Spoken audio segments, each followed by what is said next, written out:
السلام علیکم ورحمۃ اللہ وبرکاتہ۔ دوستو، آج پھر ہم ایک نئی ویڈیو کے ساتھ حاضر ہوئے ہیں۔ اگر آپ کو ہماری ویڈیوز اچھی لگ رہی ہیں تو کائنڈلی چینل کو سبسکرائب اور لائک لازمی کر دیں۔ ایک گاؤں میں ایک تاجر رہا کرتا تھا جس کا نام عمران تھا۔ ارد گرد کوئی دکان نہ ہونے کی وجہ سے لوگ اسی سے ہی کپڑا خریدا کرتے تھے۔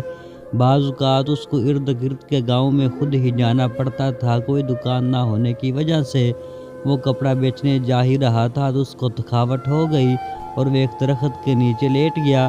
وہ لیٹا ہی ہوا تھا تو اچانک اس کے پاس 4 طوطے آ گئے اور اس نے ان طوطوں کو دیکھا۔ وہ بہت ہی زیادہ خوبصورت تھے، تاجر کو بھی وہ اچھے لگے۔ اس نے کہا کہ جب یہ مجھے اچھے لگے ہیں تو میرے گھر والوں کو بھی یہ بہت ہی زیادہ اچھے لگیں گے، کیوں نہ میں ان کو اپنے ساتھ گھر لے جاؤں۔ وہ طوطوں کی طرف بڑھا اور اس نے ایک طوطے کو اپنے بازو پر رکھا۔ تاجر نے طوطے کو پکڑا اور لے کر گھر کی طرف چل دیا۔ جب وہ گھر پہنچا تو اس نے طوطے کو سونے کے پنجرے میں بند کر دیا اور طوطا بہت ہی زیادہ خوش تھا کہ مجھے میرا اچھا مالک ملا ہے جو میری ضرورت کی ہر چیز مہیا کرتا ہے۔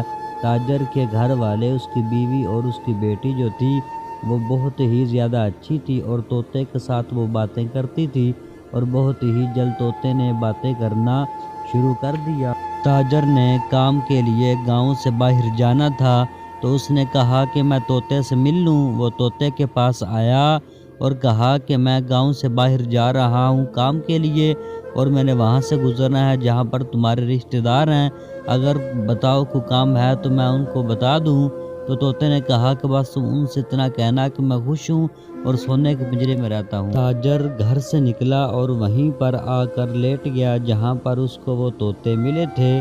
وہ لیٹا ہی ہوا تھا تو اس کے پاس وہ 3 طوطے آ گئے اور انہوں نے اس کو مارنا شروع کر دیا اور یہ کہنا شروع کر دیا کہ بتاؤ ہمارا بھائی کہاں ہے، تم اس کو کہاں لے گئے، اس کا کیا کیا؟ تاجر نے کہا کہ تم فکر مند مت ہو کیونکہ وہ سونے کے پنجرے میں رہتا ہے اور وہ بہت ہی زیادہ خوش ہے۔ جیسا ہی اس نے بتایا وہ تمام طوطے جو تھے وہ زمین پر گر پڑے، یوں لگ رہا تھا جیسے بے ہوش ہو گئے۔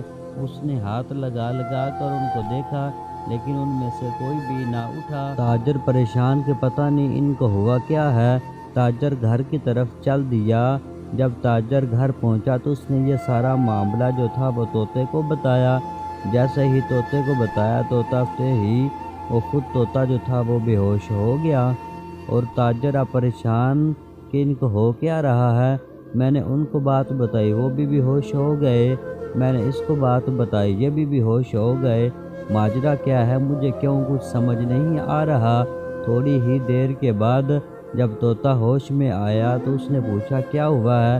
تو طوطے نے کہا کہ میرے گھر والوں کا مجھے پیغام مل گیا ہے، انہوں نے کہا ہے کہ قید ہی ہوتی ہے، سونے کا پنجرا ہو یا لوہے کا پنجرا ہو، میں اب اپنے گھر والوں کی طرف جا رہا ہوں۔ اور طوطا جو تھا وہ اپنے گھر والوں کی طرف لوٹ آیا اور اس کے گھر والے بھی بہت زیادہ خوش اور طوطا بھی بہت زیادہ خوش۔ آخر کار طوطا اپنے